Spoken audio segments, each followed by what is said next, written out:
Setakat dua itu, saya ingin beralih kepada Dr. Ismail. Komen melihat prestasi kita, mungkin sekaligus menjawab apa yang digambarkan oleh Datuk Kuraman tadi. Terima kasih Muhsin Majlis, ahli panelis yang saya hormati, tuan-tuan puan-puan dan Allah sekalian. Jadi saya ingat disebabkan oleh pertanyaan dikemukakan oleh panelis yang pertama tadi, Datukku. Jadi saya pergi terus menjawab kepada soalan-soalan yang dibangkitkan. Sebelum tu mungkin saya beri gambaran bahawa adalah tidak adil untuk kita nak banding satu kerajaan yang baru 4 tahun berbanding dengan kerajaan yang 50 tahun lebih. Adalah tidak adil, sebab masa yang begitu singkat kita bandingkan dengan masa yang setengah abad. Itu yang pertama. Yang keduanya juga kita mesti faham bahawa Kedah adalah satu negeri yang duduk dalam Malaysia yang ada konsep yang kita sebut federalisme. Maknanya Kedah bukan negeri yang boleh melakukan apa saja tanpa terikat kepada kerajaan pusat. Jadi berdasarkan kepada itu saya menjawab soalan yang pertama tadi. Tuan-tuan yang saya hormati sekalian, masalah isu jalan ni saya pun tak tahulah sama ada pembangkang saja tak faham ataupun buat-buat tak faham, saya pun tak kerti. Tapi pada saya, kalau buat-buat tak faham tak apalah. Tapi kalau buat tak faham, saya rasa tak wajar. Apa yang kita buat adalah kita menerusi ataupun kita melangsungkan apa yang kerajaan dulu buat. Selama 50 tahun dulu itulah yang kita buat. Dan saya bagi angka. Satu, tuan-tuan yang saya hormati sekalian, bagaimana cara pusat nak memberi peruntukan kepada kerajaan negeri. Di antaranya adalah melalui jumlah penduduk. Di antaranya juga adalah melalui jumlah panjang jalan JKR. Jadi melalui jumlah panjang ini, maka satu peruntukan diberi oleh pusat kepada kerajaan negeri. Dan jumlah panjang jalan yang ada di Kedah sesuai dengan peruntukan yang dikira melalui formula. Jadi peruntukan tadi diberi itu 150 macam tu, 140, 150. Tetapi untuk nak belanja baiki jalan, kita perlu kepada satu bajet.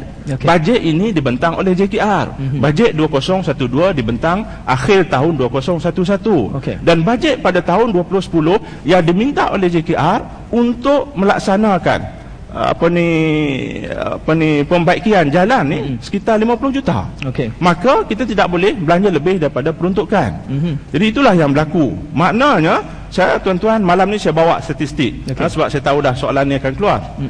Jadi saya tunjuk 2005 kerajaan BN pada masa tu, peruntukan yang diberi oleh pusat 62 juta. Belanja 39. 2006 belanja 41%. 2007 belanja 40%. 2008 belanja 35%. 2009 37%.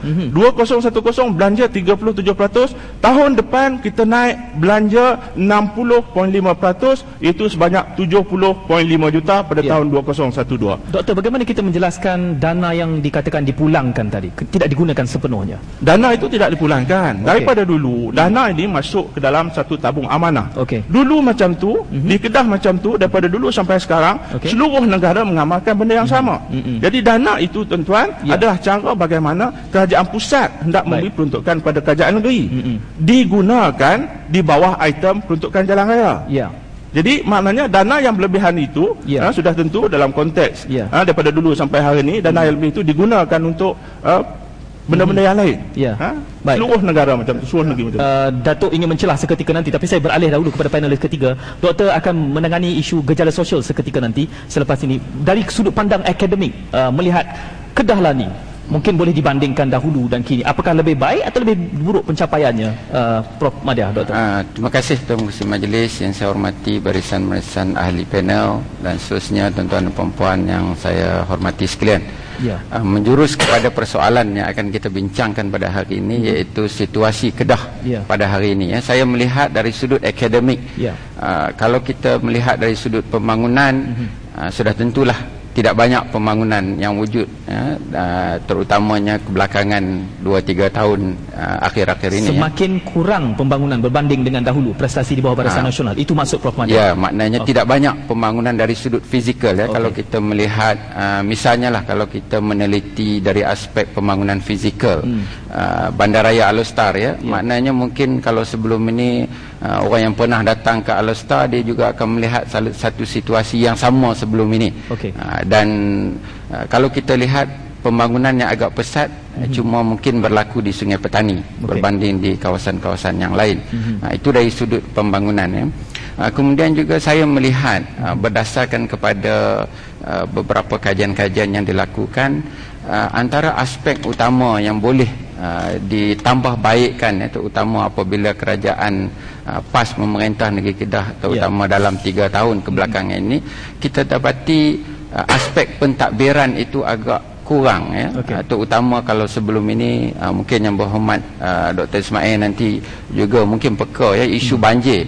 Ini merupakan satu isu yang sangat dekat dengan masyarakat, dan Kedah terutamanya adalah sebuah negeri dan kawasan-kawasannya yang memang banyak mengalami masalah banjir, terutama baru-baru ini, ya, 2-3 tahun kebelakangan ini, dan banyak rungutan daripada pelbagai kalangan masyarakat. Tidak menuding jari kepada mana-mana pihak, namun merasa bahawa mungkin tindakan itu boleh dilakukan dengan lebih segera, tindakan itu boleh ditangani, dan tindakan-tindakan susulan ataupun tindakan-tindakan mekanisme kawalan itu boleh diambil untuk memastikan bahawa masyarakat Kedah terutamanya itu akan bebas daripada bencana banjir, yang kita tahu memang merupakan suatu fenomena alam semula jadi. Tetapi kalau misalnya persediaan itu dibuat dengan lebih rapi, mungkin pada masa-masa akan datang masyarakat akan lebih bersedia, ya, untuk mengelak kemungkinan-kemungkinan masalah yang sebelum ini dihadapi oleh banyak, terutama masyarakat luar bandar dan juga masyarakat bandar seperti di Alor-Star. Prof Madya menggunakan 2 neraca di situ saya melihat. Pertamanya mengukur dari segi pembangunan dahulu dan 2-3 tahun kebelakangan ini. Yang kedua adalah tentang pentadbiran dan contohnya banjir. Ada kayu ukur lain yang digunakan untuk melihat prestasi Kedah? Saya juga mungkin mengambil kesempatan ini juga untuk terutama kepimpinan PAS negeri sendiri untuk melihat dari sudut pendidikan. Kerana pendidikan amat dekat dengan masyarakat Kedah. Dan dalam konteks pendidikan mungkin kita dapati bahawa kerajaan negeri agak kurang memberi perhatian, terutama kita melihat, ya, dari sudut, saya melihat sebagai seorang warga UUM, ya, kita melihat dalam isu cukai tanah misalnya, ya, yang kita anggarkan dalam satu jumlah yang banyak, yang perlu 1.8 juta, ya, yang perlu dibayar oleh UUM kepada kerajaan negeri. Jadi mungkin saya berharaplah mudah-mudahan budi bicara Yang Amat Berhormat Menteri Besar, kan, melalui Yang Berhormat Dr. Ismail sendiri boleh melihat semula isu ini, kerana kita melihat bahawa pendidikan merupakan suatu isu yang sangat penting kepada masyarakat, terutama masyarakat luar bandar. Dan UUM sebagai sebuah institusi pengajian tinggi yang merupakan pemangkin kepada pembangunan di masyarakat sekitar. Alangkah mungkin baik ada yang kurang memahami, Prof Madya, kaitan cukai tanah dengan isu pendidikan. Sebelum ini kita dapati misalnya, ya, kerajaan negeri telah memberi diskaun kepada Universiti Utara, terutama berkaitan dengan cukai tanah. Jadi bayangkan kalau lah jumlah 1.8 juta itu boleh digunakan, disalurkan semula kepada universiti untuk melakukan penyelidikan, terutama untuk memberi kebaikan dan juga kebajikan kepada masyarakat persekitaran. Jadi mungkin jika itu boleh dipertimbangkan oleh kerajaan negeri, saya rasa ini merupakan satu usaha yang baik, kerana kita melihat bahawa sekarang ini jika sekiranya hubungan di antara kerajaan negeri dengan universiti itu menjadi semakin baik, maknanya yang akan mendapat manfaat itu adalah penduduk Kedah itu sendiri, terutamanya penduduk-penduduk persekitaran. Jadi sebab itulah dalam konteks pendidikan misalnya kerajaan negeri perlu lebih peka, terutamanya hasrat Universiti Utara untuk membantu menjadi sebagai pemangkin kepada pembangunan persekitaran. Datuk Ku. Saudara pengurusi, saya nak respon kepada apa yang disebut oleh Yang Berhormat Dr. Ismail, sahabat saya tadi, mengenai gejala sosial yang saya kemukakan. Beliau mengatakan bahawa kerajaan sekarang ini baru 3-4 tahun. Dia bukan satu jangka masa yang lama. Soalan saya ialah, adakah kita nak tunggu sampai berpuluh tahun baru kita selesaikan masalah gejala sosial? Sebab saya bagi contoh tadi, umpamanya macam rumah urut, pusat hiburan yang rata-rata tumbuh ini, dia tidak ada sangkut paut dengan kerajaan persekutuan. Majlis Perbandaran, Majlis Bandaraya mempunyai kuasa untuk menentukan tempat-tempat ini ditutup ataupun diambil tindakan. Saya tahu di Sungai Petani umpamanya, terlalu banyak pusat-pusat hiburan yang tidak berlesen, yang tidak legal, yang mungkin MP Majlis Perbandaran Sungai Petani ingin mengambil tindakan, tetapi tidak dibenarkan atas sebab-sebab yang tertentu. Kita nampak ada kebimbangan di kalangan rakyat bahawa kerajaan negeri Kedah sekarang ini macam begitu bimbang, begitu takut tentang undi, dan begitu takut dengan rakan dalam Pakatan Rakyat DAP khususnya. Dulu kita dengar sebelum masa bulan puasa, kerajaan Kedah telah kita dengar tu seronok mengarahkan supaya pusat-pusat hiburan ini ditutup. Tetapi selepas DAP pemprotes, ini baru seorang, baru ahli Dewan Undangan DAP di Kedah baru seorang. Itu pun mereka dah tarik balik dah arahan ini. Dan kita takut, ini baru seorang, kalau ramai macam mana? Kita tengok negeri Selangor. Yang berhormat Datuk Dr. Hassan Ali, Esko Kerajaan Negeri yang jaga hal awal agama Islam pun susah nak ambil apa-apa tindakan. Sebab di belakang sana adalah parti yang berpakat dengan mereka, itu parti DAP yang tidak suka dengan tindakan tersebut.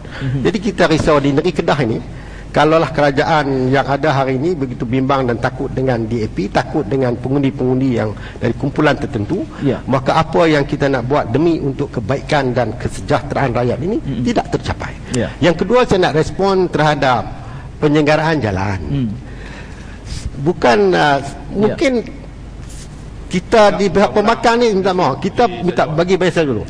Saya rasa pembangkang memang tak faham. Kami memang tak faham kenapa wang yang ada itu tidak dibelanjakan. Jangan kita banding dengan dulu.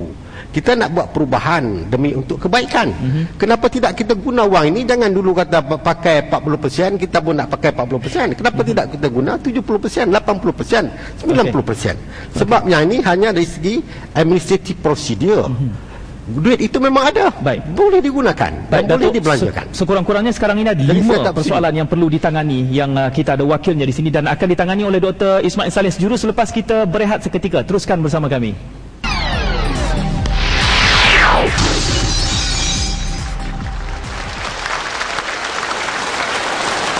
Anda mengikuti Bicara Rakyat Kedah lah ni yang kami bicarakan bersama 3 panelis, iaitu Yang Berhormat Datuk Datuk Abdul Rahman Ku Ismail, Yang Berhormat Dr. Haji Ismail Saleh dan juga Profesor Madya Dr. Ahmad Murtada Muhammad. Kedah lah ni 0446920023. Facebook dan Twitter juga sudah mula mencurah-curah persoalan yang dibawakan. Kita lihat di dalam Facebook, Roslan Aziz mengatakan bahawa dulu ada banyak pembangunan, kerajaan sekarang hanya menumpang projek dahulu. Mungkin Dr. Ismail juga boleh mencelah di situ. Kemudian secara spesifik juga ditujukan kepada Yang Berhormat Dr. Ismail, minta jelaskan sasaran kerajaan PAS Kedah untuk mengurangkan kadar kemiskinan di negeri tersebut dan apakah langkah yang telah diambil sepanjang 4 tahun pemerintahan. Jadi nampaknya meletakkan kerajaan PAS ini di dalam status quo memberikan tekanan untuk menjawab banyak sekali soalan. Bagaimana kita tangani yang mana dahulu? Gejala sosial dahulu, Doktor? Sila. Pengurusi, panelis, tuan-tuan yang saya hormati sekalian. Jadi saya ingat dia letak saya di tengah ni memang tujuan dia untuk nak tuju halakan soalan-soalan tu lebih kepada saya, dan saya minta izin supaya lebih masa diberi kepada saya, masa yang lebih diberi kepada saya. Yang pertama, masalah jalan tu saya tak nak ulang. Cuma saya nak sebut 2 perkara sahaja. Yang pertama, kita telah meningkatkan, saya sebut tadi, tahun depan sebanyak 60.5%. Iaitu sebanyak 75 juta yang akan kita gunakan khas untuk maintenance jalan raya JKR. Yang kedua, kita jangan lupa jalan yang ada dalam Kedah ni, yang kita bincang sekarang hanya jalan JKR. Jalan-jalan di kampung itu di bawah peruntukan Kementerian Luar Bandar. Yang mana jalan ini kalau dulunya peruntukan diberi terus kepada kerajaan negeri, disalurkan kepada pejabat daerah dan pejabat daerah mengambil tindakan. Jadi saya ingat beri masa kepada saya lah, sebab saya nak menjawab banyak soalan. Jadi